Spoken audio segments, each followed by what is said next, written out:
Well, good evening, cyber friend. This is Mitty Man coming at you again from Walker's Music with yet another word for today. It's the Tuesday night edition. Matter of fact, if the Lord say so, in about a couple of more hours, I will have my Bible study, and we are looking forward to see some of you there. As you see my topic this day, I just plainly say in the name of well familiar name in the news right now is Dr. Ben Carson, but I wanted it in my title. And matter of fact, the only reason why that I wanted to do this is because of the fact that when I'll be the first one to admit that when I've been wrong and I did not look at the thing with an open mind.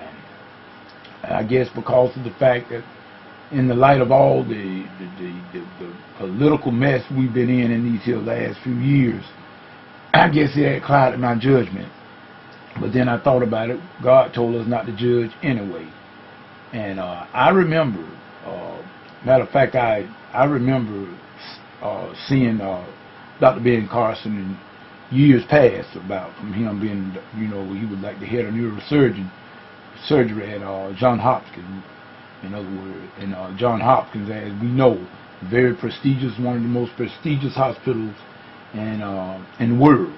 And Dr. Ben Carson was the head of neurosurgery there, and he was the first doctor anywhere to separate twins that were joined together at the head, and in the worst possible way. And Dr. Carson was the one that performed this here successfully. And matter of fact, I heard him on Daystar. And then he did an interview with Marcus and Joni on Daystar, and I got a chance to really hear the man talk. Now, remember, people, Jesus said that you shall know the tree by the fruit. And also Jesus spoke of that in the last days deception was going to be great. But you can, most of the time, you can mostly tell about a person from their mannerism and the way they carry themselves. And I was just going to say, for lack of a better term, being ignorant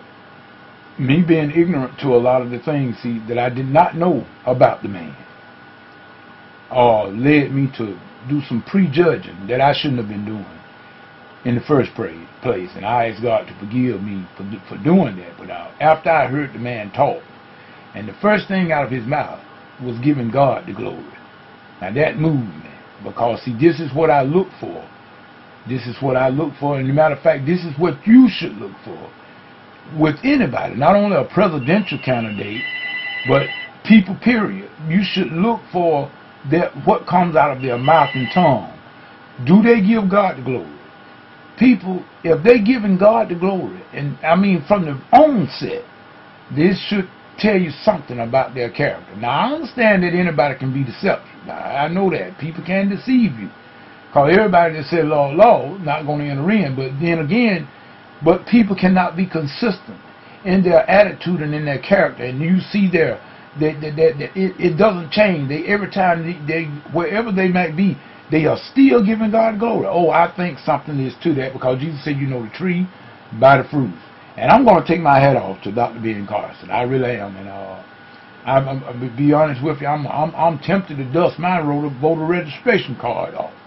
I really am. I'm tempted to dust my voter registration card off and go on down to the polls next month and do what needs to be done. And for myself, and I don't vote color, but I vote God. And matter of fact, he's giving God the glory. And I'm just saying, I'm not saying that I am going to vote for him, but I'm not saying I'm not going to vote for him. That voting is a private thing, it's a private matter, it's nobody's business.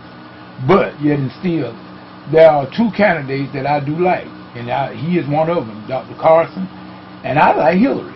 Believe it or not, I like Hillary. I know a lot of things in the news about Hillary. They were trying to stain her character a while back, but I don't go by all that, because the media, I know how the media works. The media focus on the negative most of the time, so I'm not going to worry about that. But Dr. Carson and clearly Hillary, they are two hopefuls I feel that might suffice and try to get this country back on its feet.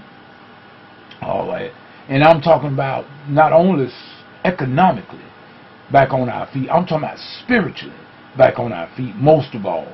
If we get back on our feet spiritually, all the rest of the stuff will follow. Economics and all that, socioeconomic, all that status will regain itself. It'll automatically fall in place. But we got to get our spiritual mentality back in place.